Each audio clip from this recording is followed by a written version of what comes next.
बहू, रोहित को फोन कर देना।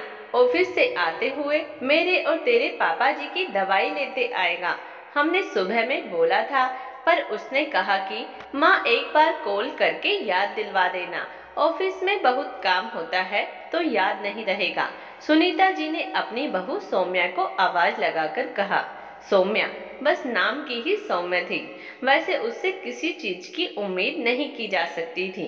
सौम्या खुसुर पुसुर करती हुई बोली, ये बूढ़ा बूढ़ी की दवाई भी ना 1 महीना भी जल्दी ही हो जाता है।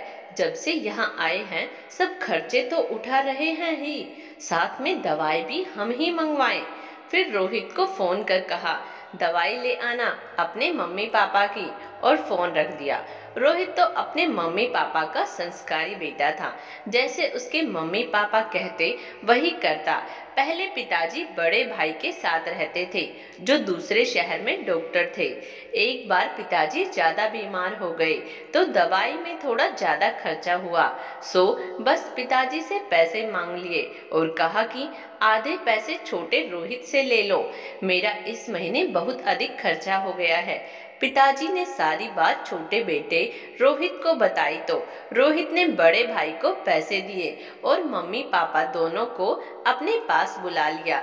पैसे तो पिताजी के पास भी बहुत थे, लेकिन पिताजी ने कहा, मैंने तुम्हें कामयाब बनाया है, मैं किसी को पैसे नहीं दूंगा, मेरी मर्जी से ही खर्च करूंगा। रोहित की पत्नी सौम्या थोड़ी चिड़चिड़ी जरूर हो गई थी सास ससुर के आने से, क्योंकि सास ससुर के आने से पहले वह किट्टी जाया करती थी। जब मन करे शॉपिंग तो कभी बाहर का खाना, अब वह सब छूट गया था। सास ससुर से न बाहर का खाना खाया जाता था और फिर घर के काम भी बहुत बढ़ गए थे। अब सौम्या को समय नहीं मिल पाता था। उनके आने से थोड़े बंधन में आ गई थी, जिसकी वजह से थोड़ी चिड़चिड़ी रहती। सौम्या अपने पति को बस यही कहती कि मम्मी पापा कब जाएंगे। कुछ दिनों बाद बड़े बेटे का फोन सुनीता जी के पास आया।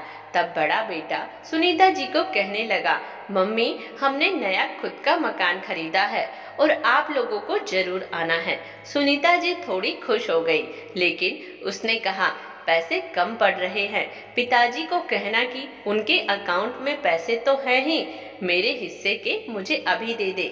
सुनीता जी को बहुत गुस्सा आया और उन्होंने कहा, जब पैसे की जरूरत पड़ी तब माँ बाप को फोन कर दिया। अब याद आया है वो तेरे पिता है, हमारे पास कोई पैसा नहीं है, सब उसी का है जो हमारी सेवा करेगा, और फोन रख दिया। रोहित ने भी सुना सब। माँ बड़े भैया को जो बोल रही थी उसे बहुत दुख हुआ कि पैसों की वजह से माता पिता की याद आई है। खुद के पास अच्छी नौकरी सब होते हुए भी किचन में काम कर रही सौम्या एक तरफ खुश भी हो रही थी।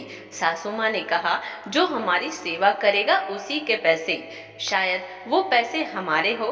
पर फिर उसे भी अपनी सोच से घिन होने लगी कि मैं क्या सोच रही थी, फिर हमारे अंदर और बड़े भैया में क्या ही फर्क रह जाएगा। माता पिता की सेवा लालच से नहीं, प्यार से जरूर की जा सकती है। असली पैसा तो उनके वो संस्कार और प्यार आशीर्वाद होता है। सौम्या को भी अपनी गलती का एहसास हो गया था।